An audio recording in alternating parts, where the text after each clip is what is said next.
Hi, everybody. Welcome to another Chats with Chaudhry, and I'm continuing my series of reflection and forecast interviews with senior executives across pharma and life science to get their views on the past 12 months, but also look ahead and get their predictions for their sector for the next 12 months. And I'm delighted to be joined today by Annabel Bordmann, who is the General Manager for Film Coatings at Colorcon. So, Annabel, it's lovely to see you. How are you? Good morning, Rizwan. Very well, and Happy New Year. And Happy New Year to you too. I'm glad to see the sun shining where you are because we're both in London and it's glorious day here in London. So I'm delighted to see that. Now, let's talk about last year. But before we do that, for viewers who are not familiar with Colorcon, would you mind just giving me a very quick overview of Colorcon? Sure. So Colorcon is a market leader for fully formulated coating and excipient. We supply mainly the pharmaceutical, nutraceutical, and veterinary industry, and we specialize in product going into capsules and tablets. Brilliant. And so let's look at 2022. First question, very simple. How would you describe the last 12 months in one word and why? Oh gosh, I would say unprecedented. Right. Okay. Unprecedented because the demand across pretty much every region in the world at Colorcon was just crazy.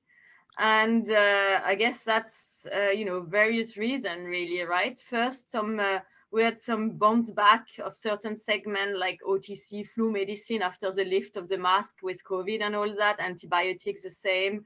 And then, still focus on wellness. So customer really caring about their health and prevention and all that. So, big growth in the Nutra market, but also like cautions, right? With all what's happening in the world, like crazy supply chain, raw material availability, everybody has been stocking. So that's why the year has been a bit unusual and a bit crazy, I should say. Well, it's interesting you say about the demand because of flu, because you don't actually think about the fact that you stop wearing masks and then everything goes up. I mean, that obviously causes a demand for tablets and so on. Yeah. So that's a very good point. Now, in terms, yeah, and you touched on a little bit in your answer just then, but what are some of Colorcon's achievements in 2022 from your perspective?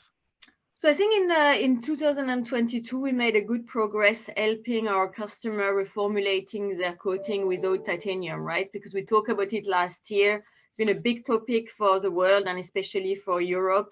This ban of titanium in food, and as a result, even Pharma has been reformulated a lot of their tablet without titanium. So we made a lot of progress helping, launching new solution and helping our customer reformulating without this titanium. Then we got into a distribution agreement with a company called Dober, who help cleaning coating pan faster and better, right? So that was also some of the highlights of last year.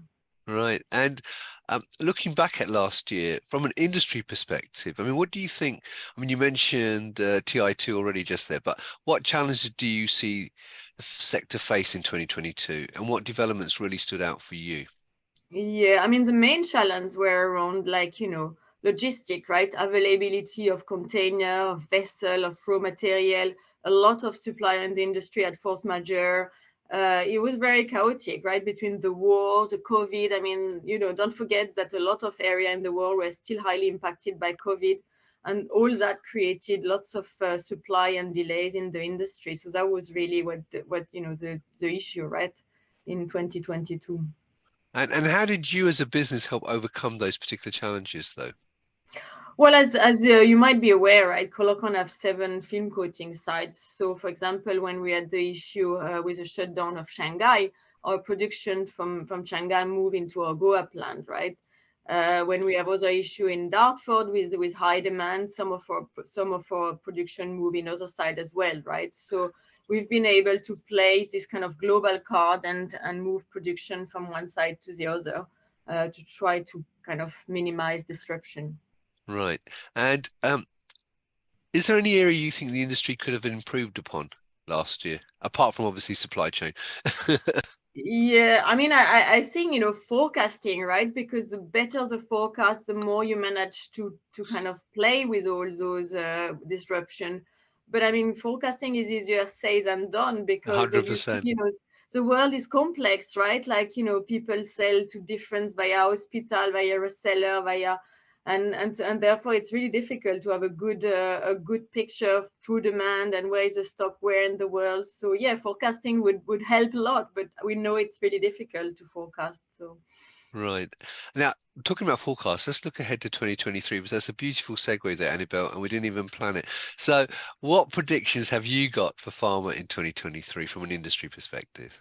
yeah, I mean, we think that the growth will maybe become a bit more normal, right? Still growth, but slightly less than last year, maybe.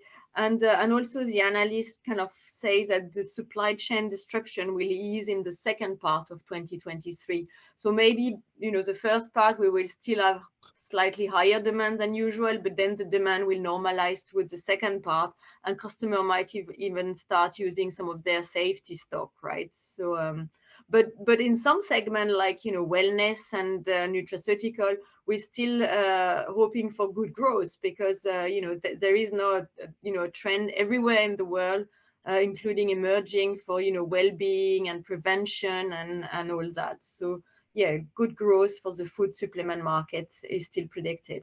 Right. Okay. And looking specifically at tablet coatings, excipients, and obviously drug security as well, which is the areas that you're really heavily involved in, what do you regard as developments and trends within those areas?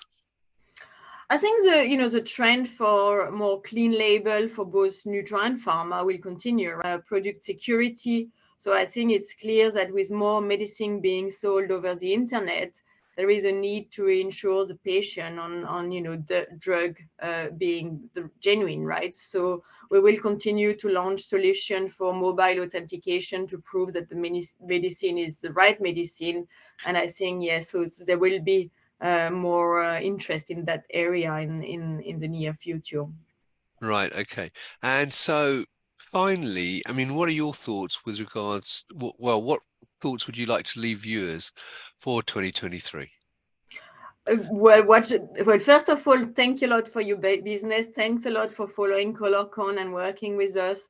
And watch a space because 2023 will be another year of lot of changes. So watch a space and look for all the new service and products that are being available from Colorcon. Brilliant. Well, look, Annabelle, it's lovely to see you. I'm glad the sun's shining where you are today.